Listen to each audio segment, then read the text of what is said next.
Good morning. Here we are with the second episode of Coffee Cup Stories. Decided to, again by request of the children, that the way we organize these is that we just take them as they come in order, going left to right across one of the cupboards. So I am starting with the largest cupboard and we'll just go left to right. And this is a coffee cup from my very first big boy job.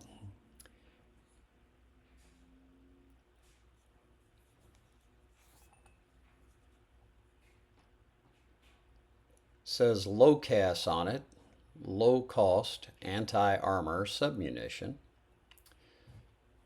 It was a small little missile.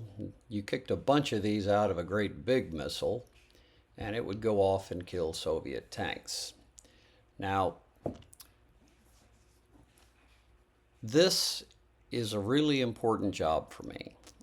It was my first job, my first real live, honest to goodness professional job. I was in the Army for a while, 3 years active, 1 year reserve. Then I went off and I was a co-op at the Army Missile Command. I did that for a year or something. But it became obvious that we were not going to be able to pay the bills on a co-op salary. So I had to go off and find a real job. And I was just delighted to find this one. I was an analyst. I hadn't finished my degree yet, so I still had to work on my degree. But found a job at a little company, and it was perfect. It was just the best little company, and I had just the best job with the best boss. It was amazing. The only problem with it was that we had the world's worst customer. He was horrible. And when I say horrible, I don't mean good. Sometimes you say, well, he was a jerk, but he got things done. No, he was a jerk and he was incompetent. He was a full colonel. He had come from the infantry. He may have been good at infantry things, but he had no business being in the aerospace industry. He was such a jerk, he had made himself so obnoxious that when he retired, almost nobody would hire him. He finally did get a job here in Huntsville, but he had to disappear off to New Orleans and open a leather shop because nobody here would work with him. It was really hard for a young guy to deal with that. But my boss, Jim Siverd, oh, it was great. PhD in operations research, retired Army helicopter pilot, and knew the business inside and out. He taught me all about how to work in this business and how to deal with insane colonels, and taught me how to be an analyst. So here I am running all these computer codes, trying to find out whether this thing was going to work. And this is from the Martin Marietta version. Martin Marietta doesn't exist anymore. Lockheed bought it and it became Lockheed Martin. But there were several other competitors, and but that's the only one I could get a coffee cup from. And I had to steal that one out of a garbage can because I was so junior, nobody even thought to give me one when they passed out coffee mugs. Anyway, Jim just taught me all about how to work in the industry, taught me about how to deal with things. I learned so much from him. We became good friends, and we still keep up to this day.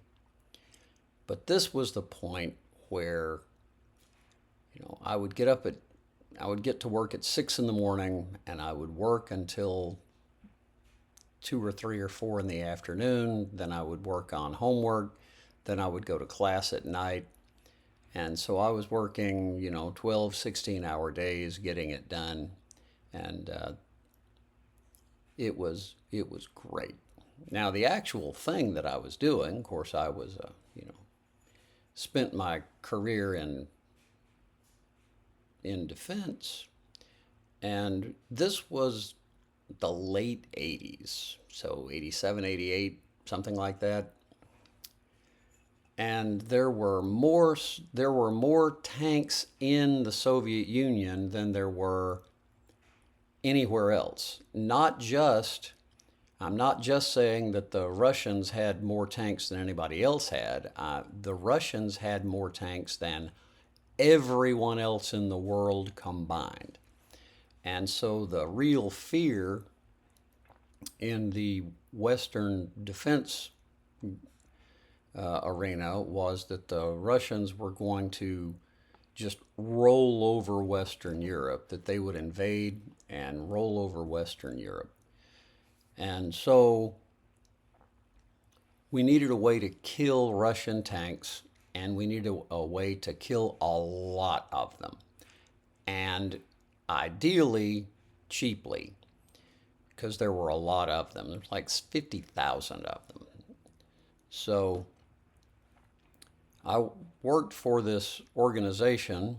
Our customer was the Advanced Systems Concepts Office and the Smart Weapons Management Organization. And the general idea was that you would take these rocket launchers and you would pack these little submunitions in them that were completely autonomous, and you would shoot them out over these formations of Russian tanks, and they would kick out 3 or 6 or 15 or whatever the number was, depending on how big the missile was and how big the submunition was. You would kick those out, and then they could just kill a whole bunch of Russian tanks before the tanks ever got close enough to you to make any difference.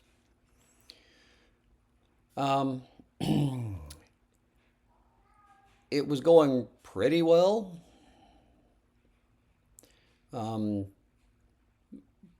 Until predictably the American military made some spectacularly bad decisions, which turned out not to matter because, the wall fell, the Soviet Union fell apart, all the Russian tanks went away. So it turned out to have been a completely unnecessary exercise. But I learned a lot. We worked on all kinds of submunitions. You would put them into an MLRS rocket, or you'd put them into an Army TACMS rocket, and you'd kick these things out, and they would either fly down with wings, or they would parachute down, and then they would blow up the tank. Anyway, that's what I did immediately after I got out of the Army. That was my first big boy job. And I learned so much. It was incredible. I got to fly all over America, going and visiting these large defense contractors who were building the things. I think Martin Marietta, was down in Florida. We flew out to Dallas to meet with another builder. We flew out to California to meet with another one. And then we would fly to various Army posts to talk to the people who had a stake in this. And this is where I learned how the American defense procurement system actually works. And all the great, wonderful, lovely ideas I had about it were great and wonderful and lovely, but they were not how the American defense acquisition system works.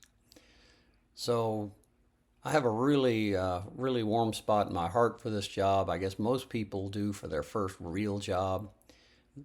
And I do not manage to retain any warm spot in my heart for the colonel who shall remain unnamed.